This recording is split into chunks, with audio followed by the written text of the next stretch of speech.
இந்த தானே பிரசங்கம் பண்ணோம். இதோ நான் உங்கள் பட்சத்தில் இருந்து உங்களை கண்ணோக்குவேன், நீங்கள் பண்படுத்தப்பட்டு விதைக்கப்படுவீர்கள். மகா இரக்கமும் கிருபை நிறைந்த நல்ல தகப்பனே, இந்த கால வேலைக்காக மக்கள் நாங்கள் நன்றி சொல்லுகிறோம். இந்த கால வேளையிலும் ஆண்டவரையும் துதித்தும் ஆராதித்தும் உடைய நாமத்தை பிரஸ்தாபப்படுத்த எங்களுக்கு கொடுத்த நல்ல கிருபையான நேரத்துக்காக நாங்கள் நன்றி சொல்லுகிறோம். இப்பொழுதும் கர்த்தாவே அப்பா நமக்கு சோத்திரமுடைய வார்த்தையின் வேலைக்காக வந்திருக்கிறோம். கர்த்தர் எங்களோடு கூட இடைப்படுவீராக. வந்திருக்கிற ஒவ்வொரு பிள்ளைகளையும் கர்த்தர் பலப்படுத்தும்படியாக உடைய கருத்தில் ஒப்புக் கொடுக்கிறேன். இந்த வேத வார்த்தையானது ஒவ்வொருவரையும் ஸ்திரப்படுத்தும்படியாக உடைய கருத்தில் ஒப்புக் கொடுக்கிறேன். இந்த செப்டம்பர் மாதத்திலே கர்த்தர் எங்களுக்கு கொடுத்த இந்த வாக்கு தத்தங்களை நாங்கள் ஒவ்வொருவரும் சுதந்திரித்துக் கொண்டு அப்படியாக நாங்கள் ஆண்டவரை எங்கள் ஜீவியத்தை கட்டி எழுப்ப கர்த்தருடைய ஆவியானவர் எங்கள் ஒவ்வொருவருக்கும் உதவி செய்யும்படியாக உடைய கருத்தில் ஒப்புக் கொடுக்கிறேன். கர்த்தர் பொறுப்பெடுத்து ஆசீர்வதித்து வழி நடத்தும்படியாக இயேசுவின் நாமத்தினாலே ஜெபிக்கிறோம் எங்கள் நல்ல பிதாவே. ஆமீன், ஆமீன், ஹல்லேலூயா. கர்த்தர் நல்லவராக இருக்கிறார். இந்த மாதத்திலே கர்த்தர் நமக்கு கொடுத்திருக்கிறதான வாக்கு தத்தங்களை நாங்கள் என்ன செய்ய போகிறோம்?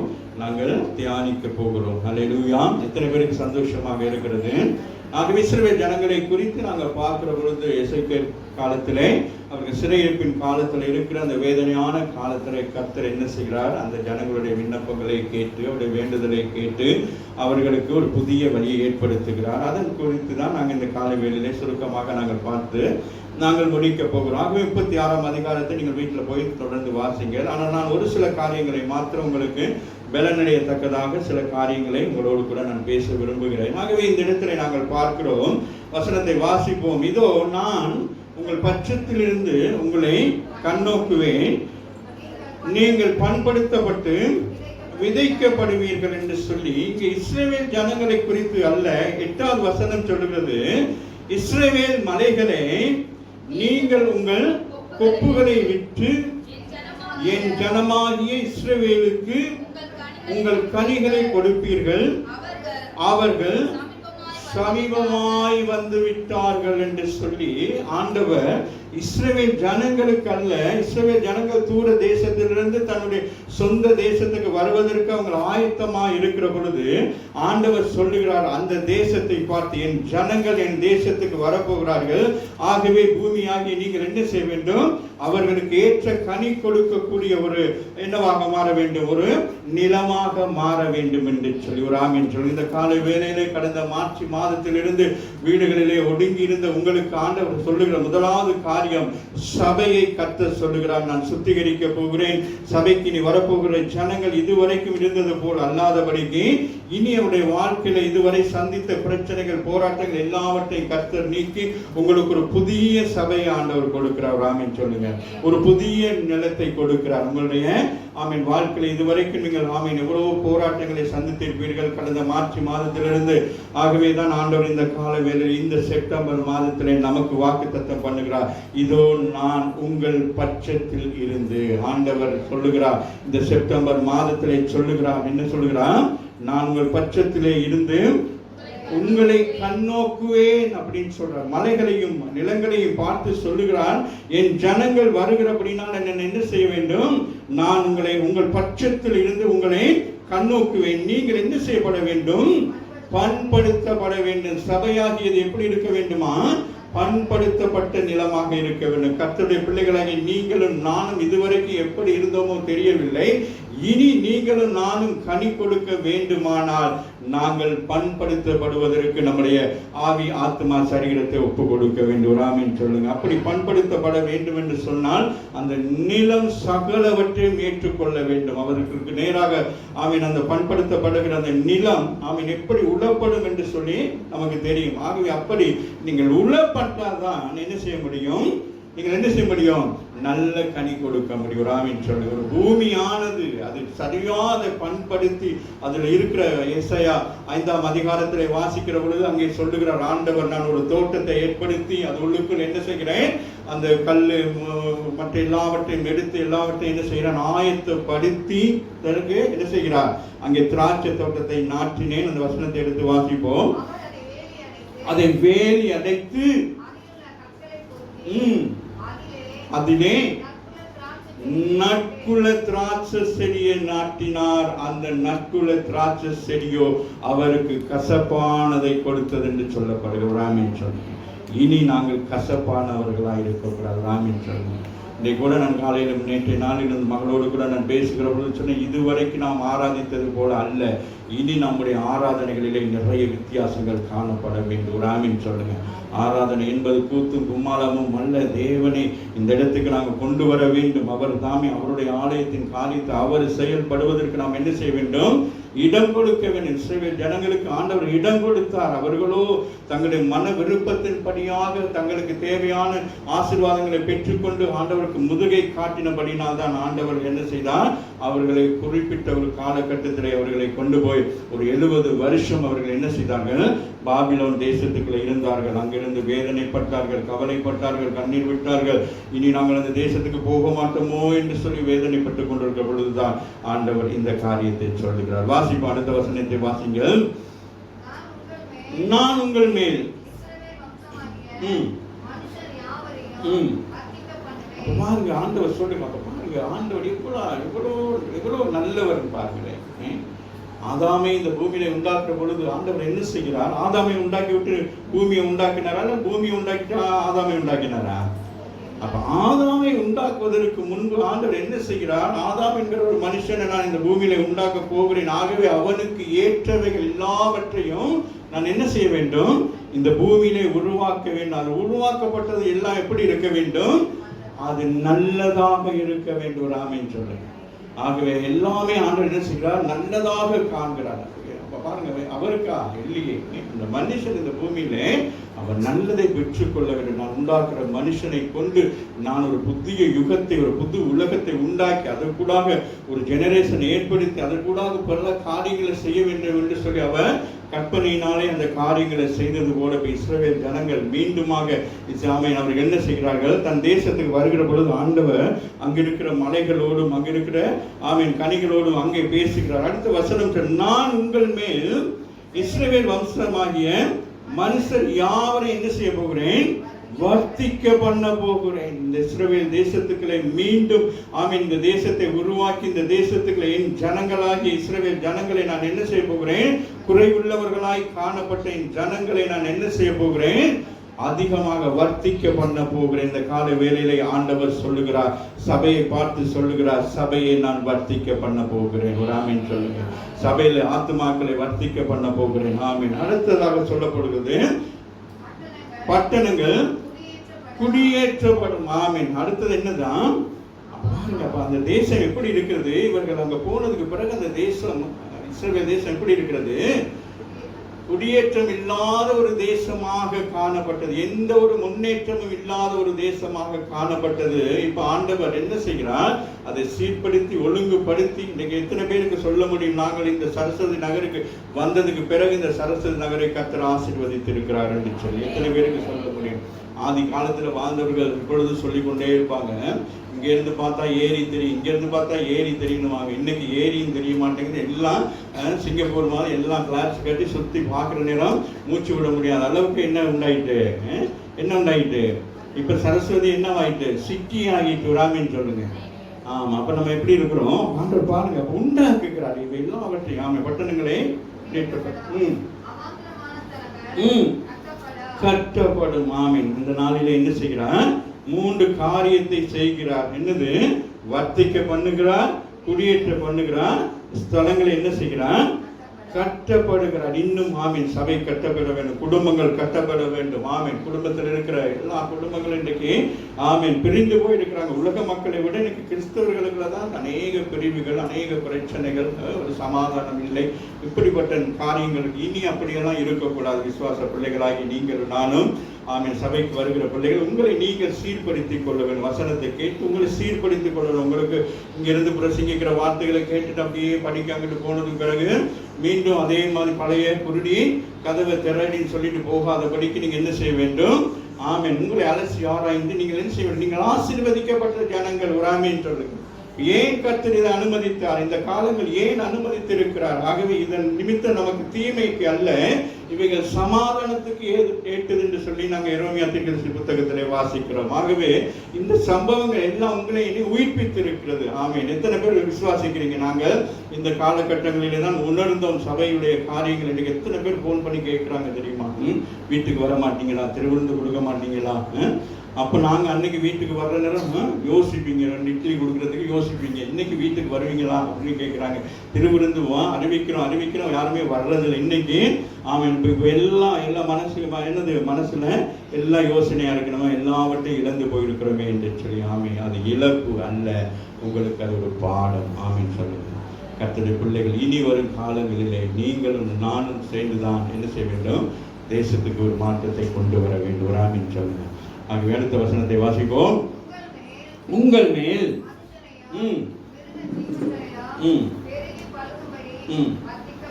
ஆமா, எதை வர்த்திக்க பண்ணுகிறான்? மனுஷரையும் மிருக ஜீவன். மிருகம் இருக்கணும். மிருகம்னா என்னது? அவனுக்கு உழைப்பு, அவனுக்கு தேவையானவற்றை ஆண்டவர் என்ன செய்கிறார்? பெருகி பழுகும்படிக்காக அவர்களுக்கு என்ன தேவையோ அந்த தேவையானவற்றை கர்த்தர் சந்திக்கிறார். நமக்கு வயல் வேணும்னா நமக்கு வயல், நமக்கு திராட்சை செடி வேணும்னா திராட்சை, எது நமக்கு வருமானத்தை கொடுக்க வேண்டும் என்று சொல்லி கர்த்தர் இந்த காலகட்டத்தில் விரும்புகிறாரோ அப்படிப்பட்ட ஒரு செழிப்பான ஒரு வழியை கர்த்தர் என்ன செய்கிறார்? இந்த செப்டம்பர் மாதம் உங்களுக்கும் எனக்கும் ஏற்படுத்தி கொடுக்கிறார். வாசிக்கிற அந்த வசனத்தை, உங்கள் மேல் மனுஷரையும் ஆமென். பூர்வ நாட்களில் நீங்கள் இருந்த நிலைமையில், ஆண்டவர் சொல்லுகிறார் பூரண அந்த பூர்வ நாட்கள். ஆமென். அப்ப அதுதான் நம்ம எல்லாருமே அப்படித்தானே சொல்லுவோம். எப்படியெல்லாம் இருந்தோம், அப்படிதான் நினைச்சுக்கிட்டு இருப்போம். ஆண்டவர் சில நேரம் நீங்களே நினைப்பீங்க, நம்ம எல்லாருமே நினைக்கிறவர்கள் இப்படி ஆயிடுச்சு, வருமானம் எல்லாம் போச்சு, பொருளாதாரமெல்லாம் வீழ்ச்சி ஆயிட்டே, நம்ம என்ன செய்ய போறோமோ அப்படின்னு. ஆகவே நம்ம நினைக்கக்கூடாது. இந்த சூழ்நிலைகள், இந்த கொரோனா வியாதி வந்ததினால் தேசத்திலே பொருளாதாரத்தின் சீர்குலைவு, அரசாங்கத்தின் சீர்குலைவு, இவைகள் எல்லாமே ஒரு நாள் சீர்படுத்தப்படும். ஆமீன், ஆமீன், அல்லேலூயா. யார் நிமித்தமாக சீர்படுத்தப்படும்? யார் நிமித்தமாக? நாங்கள் இல்லை, உன் நிமித்தமாக சொல்லி. என் நிமித்தம் தேசத்தை சீர்படுத்துவார். என் நிமித்தம் இந்த தேசத்துக்கு என்ன கொடுப்பார்? ஆமென், செல்வ செழிப்பை கொடுப்பார். என்னை கர்த்தர் இந்த தேசத்தில் உண்டாக்கி இருக்கிறபடினா, நான் இருக்கிற பகுதியை கர்த்தர் என் நிமித்தம் தான் ஆசீர்வதிப்பாருங்கிற விசுவாசம் உங்களுக்கு இருக்க வேண்டும். உலகத்தாரை போல நீங்களும் போயிட்டு ஆமா இல்லை அப்படியே போச்சு, இனி நம்ம என்ன விற்க போறோம்? தேங்காய் விற்க போறோமா, இல்லை குச்சிக்காய் விற்க போறோமா, மிளகாய் விற்க போறோமான்னு யோசிக்க கூடாதுங்க. பெருசா யோசிக்க வேணும். ஆமென் சொல்லுங்க. முன்ன நீங்க தேங்காய் வித்துக்கிருக்கலாம், நீங்க அதை விற்கக்கூடாது. நீங்க என்ன செய்யணும்? பல தென்னை மரங்களுக்கு சொந்தக்காரராய் மாற வேண்டும். பெருசா நினைங்களேன். நம்ம அப்படியே தாழ்ந்துருக்கிறோன்னு சொல்லிட்டு அப்படியே இருக்கும். ஆனால் உள்ளத்துக்குள்ள கொதிச்சுக்கிட்டே இருக்கும். மற்றவங்க ஒரு 10 பவன் நகை போட்டிருந்தா அப்படியே நம்ம கண்ணு அந்த நகையை போட்டு அப்படியே உறிஞ்சி எடுத்துடும். ராமின்னு சொல்லுங்க. ஒரு நல்ல சாரி கட்டியிருந்தா அந்த சாரியை அப்படின்னு உறிஞ்சி எடுத்துடும். ஆனால் வெளியில வந்து அப்படியே மேக்கப் போட்டுக்கிட்டு அப்படியே சாந்தமா இருப்போம். ராமின்னு சொல்லுங்க. ஆகவே இங்கே சொல்லப்படுகிறது, பூர்வ நாட்களில் நீங்கள் இருந்த நிலைமையில் நான் ஸ்தாபிப்பேன். கரங்களை தட்டி தேவனை மகிமைப்படுத்துங்கள். இந்த மார்ச் மாதத்தில் இருந்து கடந்த ஆகஸ்ட் மாதம் வரைக்கும் இருந்த நிலையை கர்த்தர் மாற்றி உங்களை என்ன செய்கிறாராம்? ஸ்தாபிக்கிறேன், உருவாக்குகிறேன். ஆமென். ஆண்டவர் என்ன சொல்லுகிறார்? உங்களை உருவாக்குவதற்காக தான் என்ன செய்கிறேன்? உங்களை புடமிட்டேன். ஆமென், அல்லேலூயா. யோபுவை 2 மடங்கு ஆசீர்வாதம் பண்ண வேண்டும் என்பதற்கு ஆண்டவர் விருப்பமாகவே பிசாசிடத்தில் சோதிக்க வைத்து, அந்த சோதனைக்கு பிறகு ஆண்டவர் என்ன செய்கிறார்? அவனை இரட்டிப்பாய் ஆசீர்வதித்தார். ஆமென் சொல்றேன். அப்ப நமக்கு ஒரு சோதனை, நமக்கு ஒரு பிரச்சனை வந்தா நம்ம யோசிக்க கூடாது. இந்த நிமித்தம் நாங்க விழுந்து போவதற்கு அல்ல, கர்த்தர் நம்மை எழும்பி நிற்க செய்கிறவராக இருக்கிறார். ஆமென். ஆகவே சொல்லி ஸ்தாபித்து முந்தின சீரை பார்க்கில், உங்களுடைய முந்தின சீர் நீங்க எப்படி இருந்தீங்களோ அதை விட கர்த்தர் என்ன சொல்லுகிறார்? இந்த கால வேளையில செப்டம்பர் மாதம் உங்களுக்கு நற்சீர் உண்டாக்குவேன், அதனால் நான் கர்த்தர் என்று அறிந்து கொள்வீர்கள். கரங்களை தட்டி தேவனை மகிமைப்படுத்துங்கள். உங்கள் முந்தின சீரை பார்க்கிலும் உங்களுக்கு நற்சீர் உண்டாக்குவேன் என்று சொல்லி இந்த செப்டம்பர் மாதம் ஆமென் இந்த நாளிலே கர்த்தர் உங்களுக்கு அந்த வாக்குத்தத்தத்தை கொடுக்கிறார். என்னோடு எடுத்துக்கொள்ளுங்கள் சங்கீதம் 107.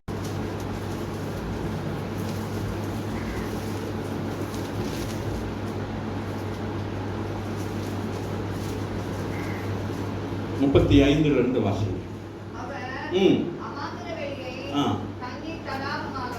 இங்க சங்கீதக்காரன் சொல்லுகிறார், அவர் என்ன செய்கிறாராம், அவாந்திர வழியை என்ன செய்கிறார், தண்ணீர் தடாகமாக மாற்றுகிறார். கரங்களை தட்டி தேவனை மகிமைப்படுத்துங்க. நவாந்திர வழி, அங்கே ஒன்றும் செய்ய முடியாது, ஆனால் ஆண்டவரால் என்ன செய்ய முடியும், அப்படிப்பட்ட இடத்துல அற்புதம் செய்ய முடியும். உங்களோட வாழ்க்கை அப்படிப்பட்ட ஒரு நிலையா இருக்குமானால் அதை ஆண்டவர் என்ன செய்கிறார், ஒரு நீரூற்றாய் மாற்றுகிறார். ஆமென் சொல்லுங்க. உங்களுடைய கிணறு தண்ணி இல்லாதபடி வற்றி போன ஒரு கிணறாக இருக்குமானால் ஆமென், நீங்க என்ன செய்யணும், இன்னும் தோண்டி எடுக்கணும்னு சொல்லி தோண்ட தேவையில்லை.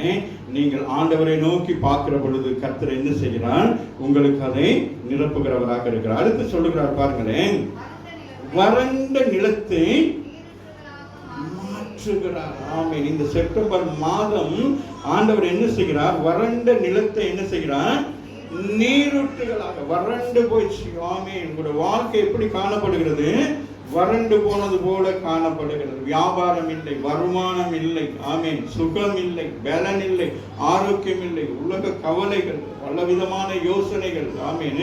இப்ப ஆண்டவர் என்ன சொல்லுகிறார், இவை எல்லாவற்றையும் நான் மாற்ற விரும்புகிறேன் என்று சொல்லுகிறார். இந்த காலவேளை நீங்கள் விசுவாசிப்பீர்களானால் உங்களுக்கு இந்த காரியத்தை ஆண்டவர் நிறைவேற்றுகிறவராக இருக்கிறார். உங்களுடைய அப்பத்தை தண்ணீரை கர்த்தர் என்ன செய்ய போகிறார், ஆசீர்வதித்து பெருக செய்ய போகிறார். அடுத்த வசனம் சொல்லுகிறது, பசித்தவர்களை ஆமென் ஆமென் பாருங்க, பசித்தவர்கள் ஆமென், பட்டினியா இருந்தவர்கள் ஆமென், கஷ்டத்தின் நெருக்கத்தில் இருக்கிற ஜனங்களை ஆண்டவர் என்ன செய்கிறார், ஆதரிக்கிறவராக இருக்கிறார். ஆமென் சொல்லுங்க.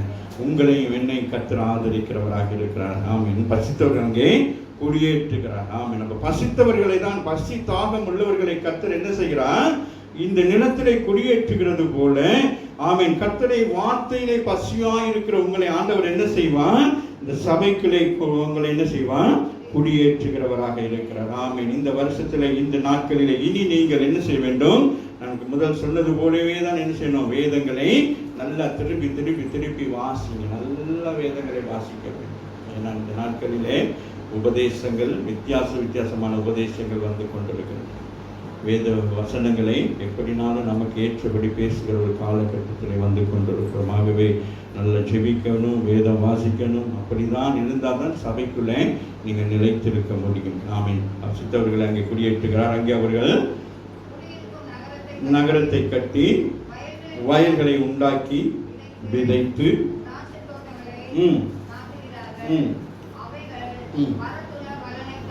ஆமென். அப்ப செய்யற காரியத்துல என்ன உண்டாகிறது, ஒரு பெரிய பலன் கொடுக்கிறார். ஆமென். எதிர்பார்க்க வேண்டும், எல்லாவற்றிலும் உங்களுக்கு என்ன கிடைக்க வேண்டும், பலன் கிடைக்க வேண்டும். நீங்க செய்கிற ஒவ்வொரு காரியத்திலும் ஆண்டவர் என்ன செய்கிறார், உங்களுக்கு பலனை கொடுக்க எதிர்பார்க்கிறார். ஆமென் சொல்லுங்க. உங்களுடைய வருமானத்தை கர்த்தர் பெருக செய்வது நிமித்தம் என்ன நடக்கிறது, ஆண்டவர் அதன் மூலம் உங்களுக்கு ஒரு பலனை கொடுக்கிறார். ஆகவே உங்கள் மூலமாக சபை கட்டப்பட வேண்டும்.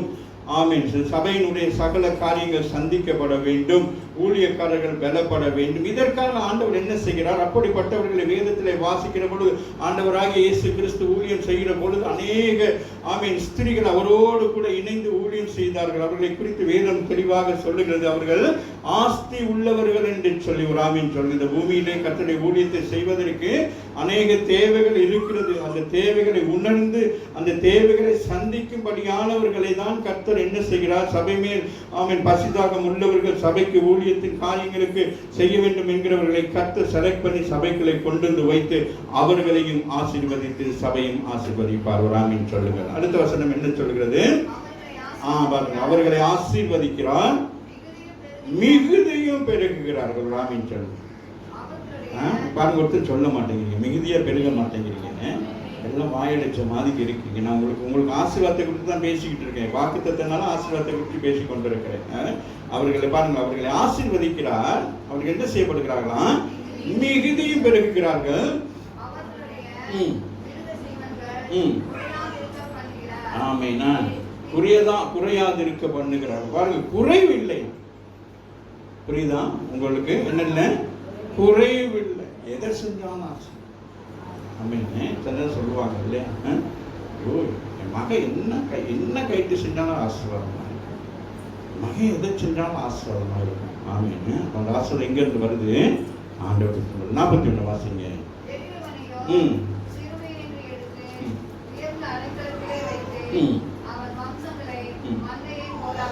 ஆமாம், பாருங்க, எளியவனை கர்த்தருக்கு யார் தேவை? ஏலியன், சிம்பிள்சிட்டி, சிம்பிளா இருக்கிறவங்க தான். ஆமா, எனக்கு அது தெரியும், எனக்கு இது தெரியும், எதை சொன்னாலும் அதுக்கு மறு பதில வாய் நாக்கிலேயே வச்சுக்கிறவங்க அல்ல, எல்லாவற்றையும் உணர்ந்து கேட்டு செயல்படக்கூடியவர்கள் தான் கர்த்தருக்கு தேவையா இருக்கு. ஆகவே எளியவனையோ சிறுமையிலிருந்து ஆண்டவர் என்ன செய்கிறார்? ஆமே, அதான் அண்ணால் கூட சாட்சி சொல்லுகிறார். ஆமேன்னு எங்க கொண்டு போய் உட்கார வைக்கிறானா? ராஜாக்களோடு. ராமின்னு சொல்லுங்க. உயர்ந்த இடத்துல உங்களை வைக்க விரும்புகிறார். ராமின்னு சொல்லுங்க. ஏன்னா இந்த சிறுமையானவர்கள், இந்த எளிமையானவர்களுக்கு தான் இந்த உலகத்தின் சகல அனுபவங்களும் தெரியும். ராமின்னு சொல்லுங்க. பணம் பொருள் வச்சிருக்கவங்களுக்கு தெரியாது. ஒரு பணக்கார வீட்டு பிள்ளைக்கு இந்த உலகத்தில் நடக்கிற எந்த சம்பவமும் தெரியாது. நிறைய பிள்ளைகளை கேட்ட லாக்டவுனா எனக்கு தெரியாது, நாங்கள் பிஸியாக இருந்தோம், நாங்கள் அந்த பப்ஜி கேமில் உட்காந்துருந்தோம், சொஜ்ஜி கேமில் இருந்தோம்னு சொல்லிக்கிட்டு இருப்பாங்க. ஆனால் ஏழை பிள்ளைகளுடைய நிலைகளை பார்க்குற நேரம் நேற்று நான் பார்க்குறேன். ஒரு படித்த ஒரு வாலிபன் சாட்சி சொல்லுகிறான், நான் என்ன ஏதோ படித்தேன், ஆனால் என்னுடைய வறுமை, என்னுடைய சூழ்நிலை நிமித்தம் நான் இந்த பிச்சை எடுத்து சம்பாதித்த பணத்தினால் ஒரு டீக்கடை வைத்து அந்த டீக்கடை மூலம் வருகிற வருமானத்தினால் ஒரு நாளைக்கு 10 பேருக்கு 3 வேளை நான் சாப்பாடு கொடுக்குறேன்னு சொல்லுவேன். அவனுக்கு தான் தெரியும் மற்றொரு எளிய பசினா என்னன்னு தெரியும், பட்டினா என்னன்னு தெரியும். நம்ம சாப்பாட்டை பார்த்துட்டு oh what is this means, sorry can eat அப்படிங்கிறோம். ராமின்னு சொல்லுங்க. ஆமாம், எனக்கு பீஸா வேணும், எனக்கு என்ன வேணும்? பீஸா வேணும். அப்புறம் வேணும் அது சொல்லுங்க, மெல்ல சொல்லுவேன், உன் மனசுல உள்ளது சொல்லு. ஆமீன். எனக்கு வேற என்ன வேணும்? அப்ப எளியவனையோ கர்த்தர் என்ன செய்கிறான்? எடுக்கிறார். உங்களை பார்த்து ஆண்டவர் என்ன சொல்லுகிறார்? உங்களை எடுக்கிறார். எளிமையானவர்கள், ஆமீன், அவங்களுக்கு தான் என்ன செய்யணும்? ராஜ்யத்தை கொடுக்கிறார். ஆமீன். உயர்ந்த அடைக்கலத்தில் வைக்க பார்க்கிறார். ஆமீன். இந்த செப்டம்பர் மாதம் ஆண்டவர் உங்களுக்கு கொடுக்கிற வாக்குத்தத்தம் உயர்ந்த அடைக்கலம். ராமின்னு சொல்லுங்க. கண்மலை. ராமின்னு சொல்லுங்க. அப்ப உயர்ந்த இடத்துல கொண்டு வர விரும்புகிறார். எத்தனை பேர் விரும்புறீங்க? கடந்த காலங்களை யோசிக்காதீங்க. கடந்த நாட்களை குறித்து நீங்க என்ன செய்யக்கூடாது? யோசிக்க கூடாது. ஆமீன். வாசிங்க. அந்த அக்ஷரத்தை பாருங்க. வைத்து அவன் வம்சங்களை என்ன செய்கிறாரா? மந்தனை என்னது? மந்தனை என்னது? மந்தை கூட்டம். ஆட்டம்ல கூட்டம். அப்ப பாருங்க எப்படி ஆண்டவர் இப்ப எப்படி இருக்கிறோம்? குடும்பங்கள் எப்படி இருக்கு? கூட்டு குடும்பமா இருக்கா? இல்ல. ஆமீன். எப்படி இருக்கு? குடும்பங்கள் எல்லாம் பிரிஞ்சு போய் கிடக்கு. ஆண்டவர் என்ன செய்யலாம்? இத்தனை பேருக்கு வாஞ்சையா இருக்கிற குடும்பத்தோடு இருக்கணும், பிள்ளைகளோடு இருக்கணும், ஆமீன், மகன்மாரோடு இருக்கணும், மகள்மாரோடு இருக்கணும், குடும்பங்களோடு ஐக்கியமாக இருக்க வேண்டும். ஒரு பானையில சமைச்சு எல்லாம் இலையை போட்டு சாப்பிடணும். எத்தனை பேருக்கு அந்த ஆசை இருக்குது? ராமின்னு சொல்லுங்க. அது போலதான் கர்த்தர் விரும்புகிறார். நம்மை அப்படிப்பட்ட ஒரு நிலைக்கு கொண்டு வர விரும்புகிறார். நான் வாசிங்க மகள்.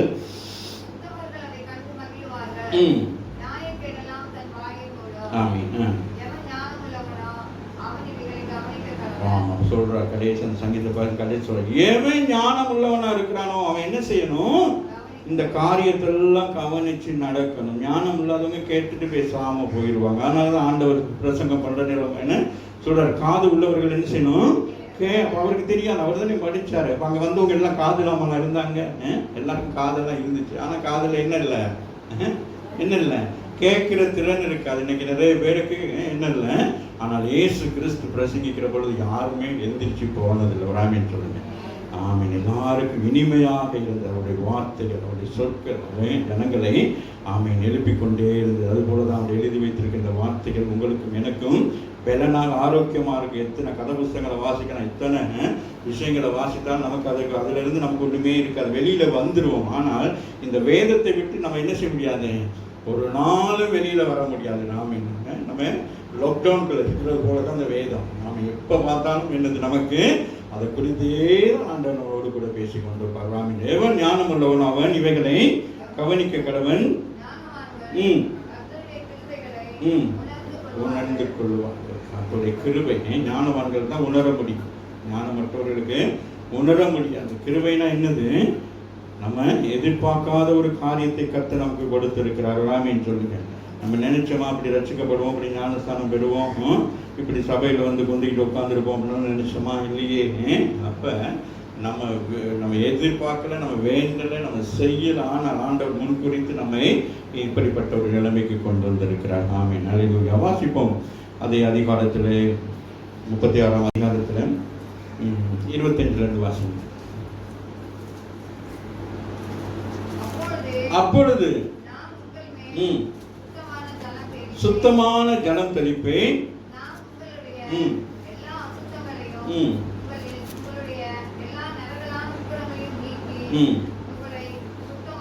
ஆமென். இப்ப இஸ்ரவேல் ஜனங்களை சொல்றாரு, இப்ப அவங்களோட பேசுறாரு, நீங்க என்ன செய்றீங்க?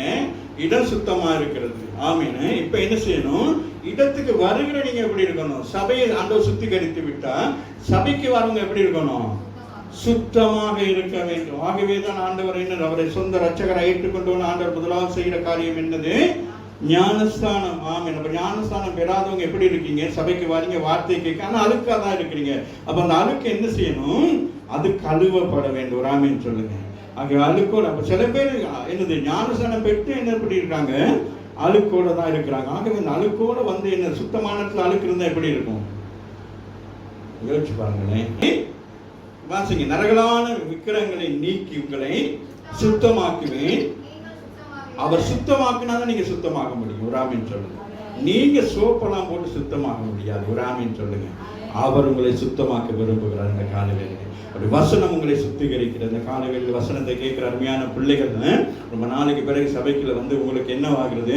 உங்களை இந்த காலவேளையில சுத்தம் பண்ணுகிறார். உங்க இருதயத்தை, உங்களுடைய சிந்தைகள். ஆமீன். என்ன, சில நேரங்கள் விசுவாசம் அற்றவளா இருக்கிறதே ஒரு அசுத்தம் தான். இயேசுவை விசுவாசிக்காம உங்களுடைய வாழ்க்கையை நீங்கள் மாற்றிக்கொண்டு உங்க விருப்பப்படி செயல்படுகிற ஒரு காரியமே தேவ சமூகத்தில் அது அசுத்தமானதான் காணப்படுது. அவர் மேல நீங்க விசுவாசம் வைக்காம நீங்களா எடுக்கிற முயற்சிகள், நீங்களா எடுக்கிற தோல்விகள், இது எல்லாமே ஆண்டவர் சமூகத்தில் எப்படி இருக்குது? அசிங்கமா தான் இருக்கு. அது ஒரு விக்கிரத்துக்குரிய காரியமா தாங்க இருக்கு. அடுத்த வசனம் சொல்லுகிறது, உங்களுக்கு ஆமென். ஆண்டவர் என்ன சொல்லுகிறான்? ஒரு புதிய ஒரு நவமான இருதயத்தை கொடுக்கிறாராம். கரங்களை தட்டி தேவனை மகிமைப்படுத்துவோம். இதுவரைக்கும் இல்லாத மார்ச் மாதத்துல இருந்து அந்த இருதயத்தெல்லாம் தூக்கி அந்த கொரோனானால அந்த இருதய துடிப்பு இல்லாம அப்படி இருந்த இருதயத்தை எடுத்து போட்டு ஆண்டவர் இந்த கால வேளையில கர்த்தர் என்ன சொல்லுகிறான்? நவமான ஒரு இருதயத்தை கொடுக்கிறார். ஆமென் சொல்லுங்க. பாருங்க, நவமான இருதயத்தை கொடுத்து அந்த இருதயத்துக்குள்ளாக என்ன செய்கிறான்? ஒரு புதிய ஆவிய கட்டளை கொடுக்கிறார். பழையவைகள் எல்லாம் என்ன ஆயிற்று? 70 வருஷத்துல ஒளிஞ்சு போச்சு. உங்களுடைய மார்ச் மாதத்திலிருந்து கண்ட ஆகஸ்ட் மாதம் வரைக்கும் உள்ளது எல்லாம் என்னாச்சு? எல்லாம் ஒளிஞ்சு போயிடுச்சு. ஒரு ஆமென் சொல்லுங்க. Everything is new. ஒரு ஆமென் சொல்லுங்க. உங்களுடைய வாழ்க்கையில எல்லாம் புதிதாக்கப்படுகிறது. ஆவியை கட்டளையிட்டு கல்லான இருதயத்தை உங்கள் மாமிசத்திலிருந்து ஆபரேஷன் பண்றாரு. ஆமென் சொல்லுது. கொண்டு போய் படுக்க வச்சு ஆண்டவர் என்ன செய்யறாரு? ஆபரேஷன் பண்றாரு நம்முடைய இருதயத்தை.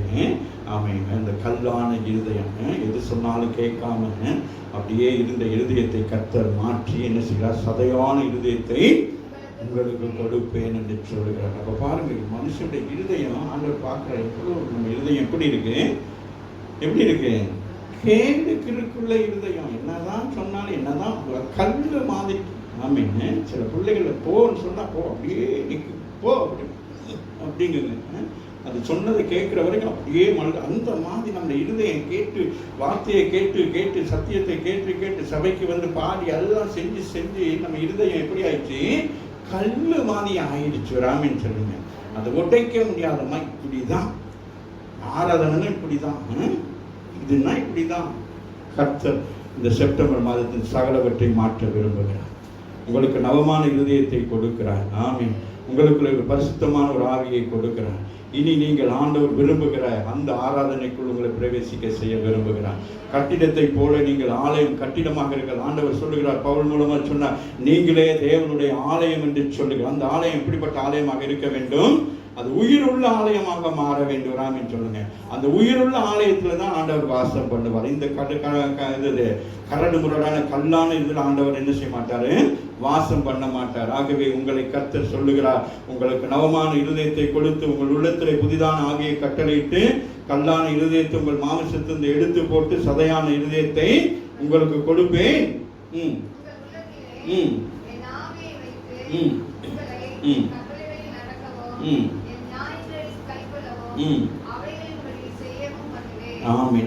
பிரமாணத்தை சொல்றார். மோசேயின் காலத்தில் உள்ள பிரமாணத்தெல்லாம் மறந்து போயிட்டு இருக்கிறவங்களுக்கு இப்ப ஆண்டவர் என்ன செய்கிறார்? புது இருதயத்தை கொடுக்கிறார், ஞானமான இருதயத்தை கொடுக்கிறார், ஆவியை கொடுத்து இஸ்ரவேல் ஜனங்களை என்ன செய்கிறார்? இனி வரும் காலங்களிலே இஸ்ரவேலில் இப்படிப்பட்ட ஒரு நிலை வந்து இஸ்ரவேலாகி நீங்கள் துரத்தப்படக்கூடாது, நீங்கள் அந்த தேசத்திலே ஆளுகை செய்ய வேண்டும். ஆமென் சொல்லுங்க. நீங்கள் துரத்தப்படுவதற்கு சபைக்கு வரப்போல, நீங்கள் இந்த சபையை ஆளும்படி கர்த்தர் உங்களுக்கு இந்த இடத்தை கொடுத்திருக்கிறார். ஆமென் சொல்லுங்க. ஆகவே இனி வரும் நாட்கள் பாருங்க, இன்னைக்கு இதில் போட்டிருக்கிறாங்க, சபைக்கு வரவங்களோட பேரெல்லாம் எழுதி வைக்கணுமான்னு. ஆமீன். இன்னைக்கு சங்கீதத்தில் வாசித்தது போல அப்போ சபையை ஒழுங்கு கிரமமாக நடத்தாமல் சில நேரங்களை விட்டுட்டா ஆண்டவர் என்ன செய்கிறார்? சில சட்ட வர்ணங்களை கொண்டுட்டு வருவார். அவாசிங்க 28. உங்கள் பிதாக்களுக்கு நான் கொடுத்த தேசத்திலே ஆண்டவர் சொல்லுகிறார், நீங்க வேற எங்கேயும் இல்லப்பா, உங்களை கொண்டு வந்து எங்க கொடுக்குறேன்? உங்க பிதாக்கள் உங்களுக்கு சம்பாதித்து வைத்த தேசம், உங்க பிதாக்களுக்காக நான் உருவாக்கின தேசத்துல நான் என்ன செய்யறேன்?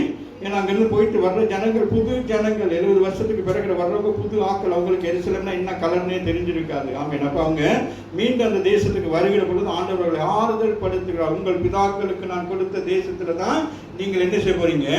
குடியிருக்க. இனி நீங்க அடிமைகளா இருக்கக்கூடாது, நீங்க சுயாதீனராக இருக்கணும். இனி உங்களுக்கு இப்படிப்பட்ட நிலையை நான் அனுமதிக்க மாட்டேன். நோவாய் நாட்களில் ஆண்டவர் சொன்னது போல இனி உங்களுக்கு ஒரு 70 வருஷம் நீங்க அடிமையாக போன நிலையை நான் உங்களுக்கு உருவாக்க மாட்டேன். அதனால நீங்க என்ன செய்ய வேண்டும்? வாடகை வீட்டில் இருக்கிற மாதிரி இருந்துட்டு போற நேரம் வீட்டுல எல்லாம் செவத்துல கோடு அடிச்சு போட்டு ஆணி அடிச்சுட்டு போற மாதிரி இருக்காம, இது உங்க தேசம், இது உங்களுக்குன்னு கொடுக்கப்பட்ட இடம், இதை நீங்க தான் என்ன செய்யணும்? உங்களை சுத்திகரித்த தேவன் உங்க சபையை சுத்திகரிப்பதற்கு நீங்க உண்மையுள்ளவராக இருக்க வேண்டும். ராமின்னு சொல்லுங்க. நீங்கள் என் ஜனமாக இருப்பீர்கள், நான் உங்கள் தேவனாக இருப்பேன். ஏன் மறந்துட்டீங்க? அதை அப்ப பாருங்க, ரிலேஷன்ஷிப் மீண்டும் ஆண்டவர் கொண்டு வருவாங்க. இந்த யோசிப்போட காரியத்தை பார்க்குற நேரம் அவருடைய சகோதரர்கள், ஆமீன், அங்கே அவங்க தகப்பனார் மறித்த பிறகு அவங்க ஒரு சின்ன ஒரு ஐடியா சொல்லுவாங்க, பயந்துட்டு சொல்லுவாங்க, அப்பா சாகிறதுக்கு முன்னால எங்ககிட்டையும் பேசினாரு, எங்களை விரட்டி விட்டுறக்கூடாதுன்னு சொன்னாருன்னா அவன் அழுவான். நான் உங்களை இவ்வளோ தூரம் வச்சு உங்களை பாதுகாக்கிறேன், நீங்கள் ஏன் இப்படியெல்லாம் தேவையெல்லாம் சிந்தையெல்லாம் சிந்திச்சுக்கிட்டு இருக்கிறீங்க, கவனமாயிடுங்க, உங்களை நான் பாதுகாப்பேன் அப்படின்னு சொல்லிட்டு அது மாதிரிக்கு ஆமீன் ஆண்டவர் இவர்களை சொல்றாரு, நீங்கள் என் ஜனமாக இருப்பீர்கள். ஆமீன். நீங்கள் என்ன செய்ய வேண்டும்? ஆமீன், என்னுடைய பிள்ளைகளாக நீங்க இருக்க வேண்டும் என்று சொல்லி ஆண்டவர் விரும்புகிறார். ஆமீன் சொல்லுங்க. நான் உங்கள் தேவனாக இருப்பேன். இந்த கால வேளையில இந்த செப்டம்பர் மாதம் ஆண்டவர் சொல்லுகிறார், உங்களை பார்த்து நான் உங்கள் தேவனாக இருப்பேன், உங்கள் அசுத்தங்கள் எல்லாம் நீக்கி உங்களை ரட்சித்து வரவழைப்பார். ஆமென் சொல்லுங்க. அதை பெருக பண்ணுவார். இருங்க, ஏன் அவசரப்படுறீங்க? ட்ரெயின்ல போறீங்க, கொஞ்சம் இருங்க. உங்கள் அசுத்தங்கள் எல்லாம் நீக்கிட்டு அப்புறம் என்ன செய்யறாரு? உங்களை ரட்சித்துட்டு அதுக்கு பிறகு என்ன செய்யறாரு? உங்கள் மேல் பஞ்சத்தை கட்டளையிடாமல். ஆமென். ஆமென். அப்ப இந்த உலகம் ஆமீன் என்ன நடக்குது? உலகத்துல ஜனங்கள் பாவம் செய்கிற பொழுது, தேசத்தில் அசுத்தம் வருகிற பொழுது தேசம் அப்படி என்ன ஆகிறது? ஒரு ட்ரைனஸ் மாதிரி ஆகிறது, ஒரு பஞ்சம். ஆனால் ஆண்டவர் சொல்லுகிற அப்படி அல்ல, நான் என்ன செய்கிறேன்? பஞ்சத்தை கட்டளை இல்லாமல். ஆமீன். அப்ப பாருங்க, ஆண்டவர் என்ன அடுத்து சொல்றார்? கோதுமையை வரவழைப்பேன். அப்ப இனி தேசத்துக்குள்ள ஆமீன் என்ன செய்கிறான்? விவசாயங்கள் எல்லா நிலங்கள் எல்லாம் என்ன செய்கிறான்? ஆமீன் உலகத்தில் இருக்கிறவங்க அபகரிச்சு கொண்டு போன எல்லாவற்றையும் உங்களுக்கு கொடுத்து அதை என்ன செய்கிறான்? ஆசீர்வாதத்துக்குள்ளாக கொண்டு வருவார். பாருங்க, நீங்கள் மேல் பஞ்சத்தை கட்டளையிடாமல் கோதுமையை வரவழைத்து அதை நான் என்ன செய்கிறேன்?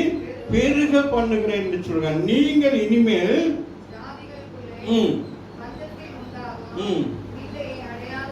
ஆமீன். உலகத்தில் இருக்கிற ஜனங்களுக்கு ஏற்படுகிற நிந்தைகள், போராட்டங்கள், பிரச்சனைகளுக்கெல்லாம் ஆண்டவர் உங்களை என்ன செய்கிறார்? விலக்கி காக்கிறவராக இருக்கிறார். இஸ்ரவேல் ஜனங்கள் எகிப்தில் இருக்கிற பொழுது ஆமீன், நாங்கள் எகிப்தில் இருக்கிற ஜனங்கள் வாதையினால் உபத்திர வேதனைகள் படுகிற பொழுது கூட இஸ்ரவேல் ஜனங்களுக்கு எந்த ஒரு குறையும் இல்லாதபடி கர்த்தர் பாதுகாத்தார். ஆமீன் சொல்லுங்க. உங்கள் சுற்றில் இருக்கிற ஜனங்களுக்கு ஆமீன் இப்படிப்பட்ட சூழ்நிலைகள் அனுமதிக்கப்பட்டிருந்தாலும், தேசத்தில் இப்படிப்பட்ட சில சட்டத்திட்டங்களை கொண்டு வந்தாலும் கர்த்தர் உங்களுக்கு கோதுமையை வரவழைக்கிறவராக இருக்கிறார். உங்களுக்காக ஆண்டவரோட வழியை திறக்கிறவராக இருக்கிறார். உலகத்தின் பிரகாரம் ஆமீன் இனி உங்களுக்கு சட்டங்களை ஏற்படுத்தி இதை செய்ய மாட்டேன் அதை செய்ய மாட்டேன் அப்படிலாம் சட்டங்கள் எல்லாம் வரும். இனி வரும் நாட்களிலே ஒரு பொருளாதாரத்தில் ரொம்ப வீழ்ச்சி அடைந்திருக்கிறதுனால பொருட்களுடைய விலை வாசி அப்படியெல்லாம் கூடுகிற நேரம் நீங்க என்ன செய்யக்கூடாது, உலகத்தார் மாதிரி கவலைப்படக்கூடாது. 10 ரூபாய்க்கு அரிசி உள்ள அரிசி 25 ரூபான்னா நீங்க கவலைப்படக்கூடாது. கர்த்தர் உங்களுக்கு 50 ரூபா கொடுப்பாரு. ஆமாவா இல்லை? விசுவாசிக்கிறோம், ஆண்டவர் நமக்கு 50 ரூபா கொடுப்போம். அதனால நீங்க யோசிக்கும் அரிசிகளை கூடிருச்சே. அப்ப நீங்க நினைக்கும் அரிசிகளை கூடிட்டா என் சம்பளத்தை கர்த்தர் கூட்ட போகிறேன், என் வருமானத்தை கூட்ட போகிறேன், என் வாழ்க்கையில ஒரு மாற்றத்தை கர்த்தர் செய் அப்படி விசுவாசிக்க வேணும். அதை விட்டுட்டு ஐயோ, நிறைய பேர் அப்படிதான் பேசுவோம். ஐயோ, நீங்கள் இனிமேல் ஜாதிகளுக்குள்ளே இந்த நீங்கள் 30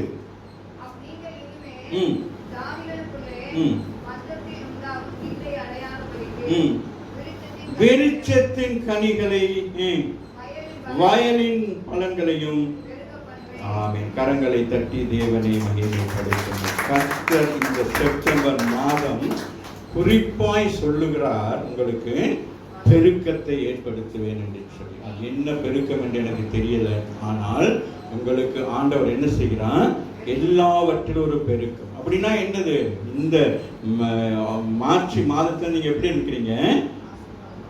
ஆசீர்வாதம் அற்றவர்களா இருந்தீங்க. உலகத்தில் இருக்கிறவங்களோட தான் போட்டி போட்டு ஓட வேண்டியதா இருந்துச்சு. நீங்களும் தான் மாஸ்க் போடணும், உலகத்தில் இருக்கணும் தான் மாஸ்க் போடணும், நீங்களும் தான் கடையில் போய் நிற்கணும், நானும் தான் ஆனால் இங்கே ஆண்டவர் சொல்கிறார், இதை நான் அப்படியே என்ன செய்கிறேன், உங்களுக்கு கொஞ்சம் வித்தியாசமாக நான் அதை எடுத்து போட விரும்புகிறேன்னு சொல்றார். ராமேன்னு சொல்றார். அப்போ என்ன செய்ய, நான் உங்களுக்கு பாதுகாப்பு, நீங்கள் என் ஜனமாக இருக்கிறீங்க, நான் உங்கள் தேவனாக இருக்கிறபடினாலே அவர்களுக்கு இருக்கிற அந்த எண்ணங்கள், அவர்களுக்கு இருக்கிற அந்த சுபாவ குணங்களை நீங்க வைத்துக் கொண்டு என்னை விசுவாசிக்காதபடிக்கு நான் உங்களோடு கூட இருக்கிறேன் என்பதை விசுவாசிக்கிறோம். பொழுது கர்த்தர் என்ன செய்கிறார், அந்த வசனம் பாருங்க, அந்த 30ஆம் வசனம் வாசிங்க. நீங்கள் இனிமேல் அடையாதபடிக்கு விருட்சத்தின் கனிகளையும் வயலின் பலன்களையும் என்ன செய்வேன், பெருக பண்ணுகிறார். ஒரு ஆமீன் சொல்லுங்க. Increase your life. ஒரு ஆமீன் சொல்லுங்க. உங்களுக்கு பெருக்கத்தை கொடுக்க எத்தனை பேர் விசுவாசிக்கிறீங்க? சம்பளத்தில் ஒரு பெருக்கம், வியாபாரத்தில் ஒரு பெருக்கம், வாழ்க்கையில ஒரு பெருக்கம். உங்க வாழ்க்கையில் உங்களுக்கு பெரிய ஆசீர்வாதத்தை கர்த்தர் கொடுப்பார். ஆமீன். கர்த்தர் ஒவ்வொருவருக்கும் என்ன செய்வார். அப்போ நீங்கள் அவரே சார்ந்திருக்கும். 35 வாசித்து நம்ம முடிச்சிடலாம்.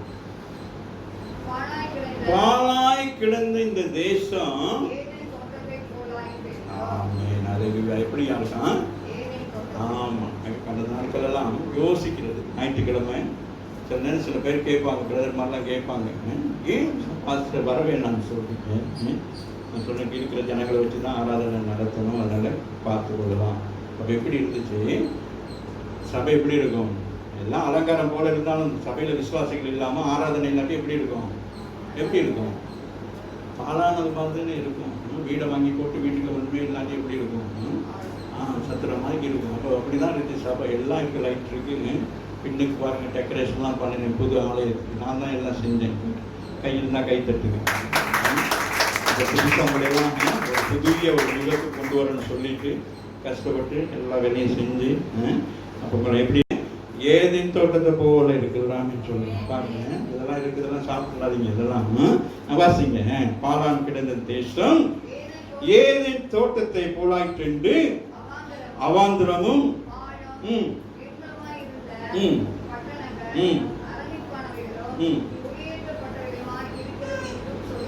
மற்றவங்க எல்லாம் சொல்லுவாங்க. ராமேன் நிறைய பேர் சொல்லியிருப்பாங்கல்ல. அவ்வளவுதான், நீங்க சபையெல்லாம் அவ்வளோதான், இப்படி வீண் இருக்க வேண்டியதான் அப்படின்னு சொல்லிட்டு ஆண்டவர் சொல்ல, இல்லை நான் என்ன செய்கிறேன், இதை ஏதேன் தோட்டத்தை போல மாட்டேன். ஏதேன் தோட்டத்தில் ஒரு குறையுமே இல்லை. ராமேன் சொல்லு, எல்லாம் நிறைவாக இருந்தது. நாதாம் ஏவாலும் தேவையில்லாமல் போய் அதை சாப்பிட்டாங்க. அது மாதிரி நீங்கள் தேவையில்லாத இதில் ஆமேன் சாப்பிடாமல் தேவையானது எதுவோ அதை மட்டும் சாப்பிடுங்க. சபைக்கு வந்தால் எது தேவையானது அதை மட்டும் நல்லா சாப்பிடுங்க. உங்களுக்கு கொடுக்குற சாப்பாட்டை இந்த மாடு பாருங்க போயிட்டு அசை போடுறது மாதிரி அசை போடுங்க. அக்கம் பக்கம் இருக்கிறவங்க வீட்டை பற்றி, அவங்க வீட்டை பற்றி, உங்கள் வீட்டை பற்றி, அந்த சாரியை பற்றி, அந்த நகையை பற்றி, அதை பற்றி, இதை பற்றி. நம்ம வீட்டில் கொரோனாவாமில்ல சொன்னவங்க வீட்டுக்கு வர விடாமன்னு சொல்லுங்க. அதனால தேவையற்றதெல்லாம் சாப்பிடாதீங்க, நல்லதை சாப்பிட்டு புஷ்டி ஆகுங்க. ஏதேன் தோட்டத்துக்குள்ள எல்லாம் நல்லதாக இருந்தது, அதையும் அவங்க ஆண்டவர் சொன்னார். அது சாப்பிட்றதுக்கு ஒரு நேரம் இருக்குப்பா. சின்ன பிள்ளை பால் குடிக்கிற பிள்ளைக்கு போயிட்டு பிரியாணியை கொடுத்தா செத்து போயிடுன்னு சொல்லி தான் ஆண்டவர் சொன்னால் அதுக்கு ஒரு காலம் இருக்குது, அது வரைக்கும் கொஞ்சம் பாருன்னு சொல்லி நாங்கள் போயிட்டு வர்றதுக்குள்ள 2 பேரும் சாப்பிட்டு நிற்கிறாங்க வரான்னு சொன்னாங்க. யோசித்து பாருங்கள் அந்த சூழ்நிலை, பயங்கரமான ஒரு சூழ்நிலை. அது இன்னொரு நேரம் நான் தியானிப்போம், முடிச்சுக்குவோம்.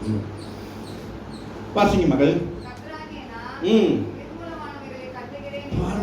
என்ன சொல், நிர்மூலமாக்கப்பட்டிருந்தது. ஏது அங்க ஏது இந்த இஸ்ரவேல் தேசம் எப்படிப்பட்டது, எப்படி இருந்தது? அலங்காரமாக இருந்தது. ஆலயங்கள் கட்டப்பட்டிருந்தது. சாலமோன் ஆலயத்தை கட்டுவதற்கு பிரயாசப்பட்டு பல கோடி, அந்த நாட்களிலே எத்தனையோ அப்படி அலங்காரமாக என்னென்னலாம் செய்து வைத்திருந்த அந்த தேசம் எப்படி இருந்தது? நிர்மூலமாக்கப்பட்டிருந்தது. ஒன்றுமில்லை, இப்ப எல்லாம் எரிந்து சாம்பலாகிவிட்டது. ஆகவேதான் அங்கே நெகோமியா அதை கேட்டு அறிந்து அவன் கவலைப்பட்டு அவன் போய் சொன்னான், என் தேசம் பாலடைந்து போயிருக்கிற இந்த தேசத்துக்கு என்ன தேவை? அலங்கம் தேவை என்று சொல்லி அவன் அலங்கத்தை கட்ட முற்பட்டுத்தான். அதற்கு பிறகு எஸ்ரா மூலம் தேவாலயங்கள் கட்டப்பட்டது. அதுபோல இங்கே நாங்கள் பார்க்கிறோம், இந்த ஜனங்களுடைய 70 வருஷத்தின் காரியங்களுக்கு பிறகு தேசம் எப்படி இருக்கிறது? அலங்கோலமாக இருந்தது. இப்ப வேதம் சொல்றது, கர்த்தராகிய நான் நிர்மலமானவைகள் என்ன செய்கிறேன்? கட்டுகிறேன். கர்த்தர் சொல்லுகிறார், மீண்டும் என்ன செய்கிறான்? நான் கட்டுகிறேன் என்று சொல்லுகிறார். எதுவாக இருக்கட்டும், ஆண்டவர் உங்களுக்கு என்ன செய்கிறார்? உன்னை கட்டி கொடுக்க விரும்புகிறார். நீ கடன் பிரச்சனை இருப்பாயானால் ஆண்டவர் உனக்கு ஒரு புதிய வழியை ஏற்படுத்தி கொடுத்து அதில் இருந்து உன்னை வெளியே கொண்டு வர விரும்புகிறார். ராமின்னு சொல்லுங்க. அதான் ஆண்டவர் சொல்ற என்றும்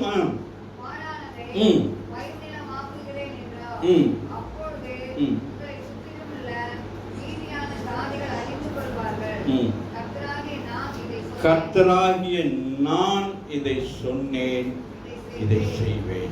செப்டம்பர் மாதம் கர்த்தர் சொல்லுகிறார், கர்த்தராகிய நான் நிர்மூலமானவைகளை கட்டுகிறேன் என்றும் பாலானதை பயிரிடமாக்குகிறேன் என்றும் அப்பொழுதும் உங்களை சுற்றிலும் உள்ள மீதியான ஜனங்கள் அறிந்து கொள்வார்கள். அக்கம் பக்கம் இருக்கிற ஜனங்களை மத்தியிலே கர்த்தர் உங்களை ஆசீர்வதித்து கர்த்தர் உயர்த்த போகிறார். ராமின் சொல்லுங்க. இதுக்கு பைபிளும் கைமா போகுதுங்க, இதுக்கு என்னமோ பண்ணுதுங்க, ஒண்ணுமே இல்லைன்னு சொல்ற ஜனங்கள் மத்தியிலே கர்த்தர் என்ன சொல்லுகிறார்? உங்களே என்ன சொல்றார்? மற்றவர்கள் அறிந்து கொள்ளத்தக்கதாக இவர்கள் தேவனுடைய பிள்ளைகள், இவர்களுக்கென்று கர்த்தர் வைத்திருந்த சுதந்திரத்தை அவர்கள் என்ன செய்தார்கள்? சுதந்திரித்துக் கொண்டார்கள் என்று சொல்லி அக்கம் பக்கம் இருக்கிற ஜனங்கள் சொல்லும் அளவுக்கு கர்த்தர் ஆசீர்வதிக்கிறாகவே கர்த்தராகிய நான் இதை சொன்னேன், இதை செய்வேன் என்று சொல்கிறார். அல்லேலூயா. ஆகவே கர்த்தர் இந்த மாதம் உங்களுக்கு சொல்ல வாக்குத்தத்தம், இதோ நான் உங்கள் பட்சத்தில் இருக்கிறேன். ஆண்டவர் என்ன சொல்லுகிறான்? உங்கள் பட்சத்தில் இருக்கிறேன். இரண்டாவது என்ன சொல்கிறான்? உங்களை கண்ணோக்குவேன். கண்ணோக்குறதுன்னா என்னது? பார்த்துக்கிட்டே இருப்பார். தவறான வழிகளில் போயிட்டு அங்கங்கே போய் நின்றுட்டு ஞாயிற்றுக்கிழமை ஆராதனைக்கு வராமல் அங்கங்கே போய் நின்னீங்கன்னா அங்கே நிற்கிற இடத்துல உங்களுக்கு சமாதி கட்டி விட்டுவார். ராமன் சொல்லி இனி அப்படிதான் நாங்களுடைய வார்த்தை. ஒரு ஞாயிற்றுக்கிழமை உங்களுக்கெல்லாம் ஃபோன் பண்ணி சிஸ்டர் வாரீங்களா, பிரதர் வாரீங்களா, அதெல்லாம் இனி கிடைக்காது. ராமன் சொல்லுங்க. அரசாங்கமே சட்டம் கொடுத்துருச்சு சபைக்கு வான்னு சொல்லிட்டு. ராமன் சொல்லுங்க. அதனால நீங்க என்ன செய்யணும்? ஆமே, அவர் என்ன சொல்றார்? உங்களை கண்ணோக்குவேன். நீங்க எப்படி இருக்கிறீங்க? காலையில் எழுப்பி சபைக்கு வர யோசிக்கிறீங்களா? இல்லை இன்னும் கொஞ்சம் நேரம் தூங்குவோம், இன்னும் கொஞ்சம் நேரம் உறங்குவோம். இந்த ஞாயிற்றுக்கிழமையில் ஃபோன் அடிச்சு கேட்குறது, பாஸ்டர் ஈவினிங் சர்வீஸ் இருக்காங்க, உனக்கு லட்சம் கணக்கில் கொடுத்தா கூட இந்த ரட்சிப்புடைய இந்த அனுபவத்தை நீங்கள் என்ன செஞ்சக்கூடாது, மிஸ் பண்ணி. காலம் பயங்கரமாக இருக்கு. கர்த்தருடைய வருகை சீக்கிரம் என்று சொல்லப்படுகிறது. தாமதமானாலும் உங்களை நீங்கள் பரிசுத்தம் பண்ணிக்கொள்ளும். ஆகவே தான் இதோ நான் உங்கள் பட்சத்தில் இருந்து உங்களை கண்ணோக்குவேன் என்று சொல்லுகிறார். கண்ணோக்குறேன்னு என்னது? பார்க்கறது. பிள்ளைகளை அம்மா எப்படி பார்ப்பாங்க? எங்கே போனாலும் அம்மாவுக்கு என்னது சொல்லுவாங்க? என்னது? வயிற்றுல நெருப்பை கட்டிட்டு. ஆண்டவர் வயிற்றுல இல்லை, அவர் முழு உடம்புல நெருப்பை கட்டிட்டு இருப்பார். ராமேன்னு சொல்லுங்க. வெளிப்படுத்த சொல்லப்படுகிறது அவருடைய கண்கள் எப்படி இருக்குதான்? அக்கினிமயமாக இருக்கிறது. ராமேன் அப்படின்னா யோசிச்சு பாருங்க. அவருடைய கால்கள் எப்படி இருக்கிறதான்? வெண்கலம் போல இருக்கிறதா. அப்படின்னா என்னது? அவைகள் ஆண்டவருடைய அதிகாரத்தை சொல்லுகிறது. உன்னை ரட்சித்து உனக்கு ஞானஸ்நானம் கொடுத்து உனக்கு வசனங்களை கொடுத்து எல்லாம் கொடுத்து நீ வழி விலகி போகிறியா அப்படின்னு சொல்லி தான் ஆண்டவர் சொல்ற. இனி நீ இப்படியான தவறான வழிக்கு போகக்கூடாது என்பதனாலே நான் என்ன செய்வேன்? உங்களை கண்ணோக்கி பார்த்து கொண்டிருப்பேன். இந்த மார்ச் மாதத்திலிருந்து ஆகஸ்ட் மாதம் வரைக்கும் அப்படி இப்படி சமாளிச்சுட்டு வந்தீங்க. இனி இந்த செப்டம்பர் மாதத்திலிருந்து நீங்களும் வரணும், புதிய புதிய ஆத்துமாக்களையும் கொண்டு வர வேண்டும், சபை நிரப்பப்பட வேண்டும். ராமின் சொல்லுங்க. இதோ நான் உங்கள் பட்சத்திலிருந்து உங்களை கண்ணோக்குவேன், நீங்கள் பண்படுத்தப்பட்டு விளைக்கப்படுவீர்கள். இனி பண்படுத்தப்பட வேண்டிய காலமாக இருக்குது. ஆமீன். அப்படின்னு சொன்னா கர்த்தர் அறுவடை தேசத்திலே எழுப்புதலை கர்த்தர் கொண்டு வர போகிறார். ஆகவே என்ன நடக்க போகிறது? அந்த நாட்களை நான் யோசித்து பார்த்தேன். எழுப்புதல் சொல்லிட்டு அது ஒரு பிரச்சனை போய்கொண்டே இருக்கு. எத்தனை பேருக்கு தெரியுமோ தெரியல. ஆனால் இந்த எழுப்புதல் எப்படி வரும் என்று சொல்லிட்டு யோசித்து பார்க்கிற பொழுது, இன்றைக்கு நாங்கள் எழுப்புதல் செய்கிறதுனால அல்ல, எழுப்புதலுக்காக பல நாடுகள் பல தேசங்களிலிருந்து இந்தியா தேசத்துக்குள்ளே வந்து தங்கள் இரத்தங்களை சிந்தி, தங்கள் பிள்ளைகளை இழந்து, தங்கள் வருமானங்களை இழந்து, ஆமீன் அவர்கள் விதைக்கப்பட்டிருக்கிற அவர்கள் நிமித்தம் தேசத்துக்கு எழுப்புதல் வரும். கரங்களை தட்டி தேவனை மகிமைப்படுத்தும். அதுதான் ஆண்டவர். அப்படிப்பட்ட யோசித்து பாருங்க. ஆஸ்திரேலியாவிலிருந்து வந்த ஒரு ஊழியக்காரனுடைய மனைவி அவர்களை மன்னியுங்கள் என்று சொல்லுகிறார். அப்ப நான் நினைச்சேன், அங்கதான் எழுப்புதல் வரும் என்று சொன்னேன். எந்த மனுஷத்தை மன்னிக்கிற மனோபாவம் இருக்கிறதோ அங்குதான் எழுப்புதல் வருவாமின்னு சொல்லுங்க. ஆகவே இந்த தேசத்தில் அநேக மிஷனரிகளும் அநேக ஊழியக்காரர்கள் பரிசுத்தவான்கள் மரித்து போயிருக்கிறார்கள். அவருடைய மரணத்தின் நிமித்தம், அவர்கள் சாட்சி நிமித்தம் தேசத்துக்கு எழுப்புதல் வரும். ராமின்னு சொல்லுங்க. அதுல நீங்களும் நானும் பங்காளராய் மாற வேண்டும். எளிமை நின்று நான் ஜெபம் பண்ணுவோம். ஸ்தோத்திரிக்கிறோம் ஆண்டவரே, நாங்கள் துதிக்கிறோம், உமக்கு நன்றி சொல்லுகிறோம். நன்றியோடு கூட நாங்கள் துதிக்கிறோம் ஆண்டவரே. நன்றி உள்ளத்தோடு கூட நாங்கள் துதிக்கிறோம். இந்த மாதத்திலே கர்த்தர் எங்களுக்கு கொடுத்த நல்ல வாக்கு தத்தங்களுக்காக உமக்கு நாங்கள் நன்றி சொல்லுகிறோம். கர்த்தாவே, இதுவரையும் எங்களை கர்த்தர் நடத்தின கிருபைகளுக்கு நன்றி சொல்லுகிறோம். இதோ இந்த செப்டம்பர் மாதத்திலே ஆண்டவரே தேவனுடைய ஆலயத்தை திறந்து ஆண்டவரே நாங்கள் ஜனங்களாய் குடும்பமாய் சபையாராக ஆராதிக்க கொடுத்த கிருபைகளுக்காக நன்றி. வந்த ஜனங்களோடு கர்த்தர் நீர் பேசியிருக்கிற, ஒவ்வொருவரையும் புதுப்பித்து இருக்கிற, ஒவ்வொருவருக்கும் நவமான இருதயத்தை கொடுத்திருக்கிற, ஒவ்வொருவரையும் ஆண்டவருடைய பரிசுத்த ஆவினாலே நிரப்பியிருக்கிறேன். ஆகவே ஆண்டவரே அவருடைய வாழ்க்கையில இதுவரையும் இருந்த எல்லா சூழ்நிலைகளையும் கர்த்தர் மாற்றி அவருடைய வாழ்க்கையில ஆண்டவரே ஒரு ஏதேன் தோட்டத்தின் அனுபவத்துக்குள்ளாக குடும்பங்களையும் சபையும் ஜனங்களையும் கொண்டு வரப்போவதற்காக நாங்கள் நன்றி சொல்லுகிறோம். இந்த செப்டம்பர் மாதத்தில் கொடுத்த வாக்கு தத்துவம் இந்த செப்டம்பர் மாதத்துக்கு மாத்திரமல்ல, இந்த வருஷத்துக்கு மாத்திரமல்ல, முடிவு பரியந்தமும் கர்த்தர் நாமே இஸ்ரவேல் ஜனங்களை ஆண்டவரே சொன்ன வாக்கு தத்துவத்தின்படி நடத்தினது போல ஆண்டவரே ஆவிக்குரிய இஸ்ரவேலாக எங்களையும் கர்த்தர் அப்படியே நீ நடத்துவீர் என்று சொல்லி நாங்கள் விசுவாசிக்கிறோம். ஆண்டவரே, வந்திருக்கிற ஒவ்வொரு மகன் மகளை கர்த்தர் ஆசீர்வதிக்கும்படியாக ஜெபிக்கிறேன். எல்லா பலவீனங்கள் எல்லாம் எடுத்து போடும்படி ஜெபிக்கிறேன். ஆண்டவரே, இந்த கொரோனா வியாதினால எத்தனையோ பேர் பாதிக்கப்பட்டிருக்காங்க. அப்படிப்பட்ட சூழ்நிலையில என் பிள்ளைகளுக்கு அப்படிப்பட்ட வியாதிகள் ஒன்று வந்து அவர்களை மேற்கொள்ளாதபடி ஜெயம் எடுக்கத்தக்கதாக கர்த்தர் கிருபை பாராட்டும்படி நான் ஜெபிக்கிறேன். கொடுக்கிற காணிக்கை தசர்பாக உதாரணத்துமாய் செய்கிற எல்லா ஊழியங்கள் எல்லாவற்றையும் கர்த்தர் ஆசீர்வதிக்கும்படி ஜெபிக்கிறேன். விசேஷமாக சிறு குழந்தைகள் ஒவ்வொருவரையும் ஆண்டவருடைய கருத்தில் ஒப்புக் கொடுக்கிறேன்.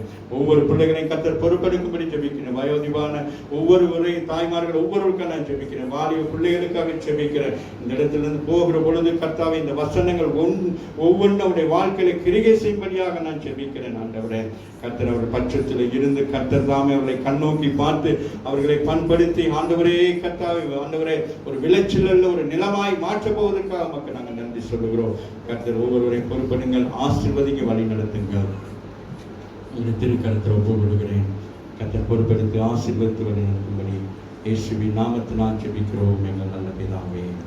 ஆமீன், ஆமீன், ஆமீன். என் ஆத்துமாவே கர்த்தரை சோதரி, என் முழு உள்ளமே பரிசுத்த நாமத்தை சோதரி, என் ஆத்துமாவே கர்த்தரை சோதரி, அவர் செய்த சகல உபகாரங்களையும் மறவாதே. ஆமீன், ஆமீன். நம்முடைய கர்த்தராகிய இயேசு கிறிஸ்துவின் கிருபையும் பிதாவாகிய தேவனுடைய அன்பும் பரிசுத்த ஆவியின் ஐக்கியம் நம்மோடும் அனைவரோடும் சகல பரிசுத்தவான்களோடும் அவருடைய வருகை மட்டும் இருப்பதாக.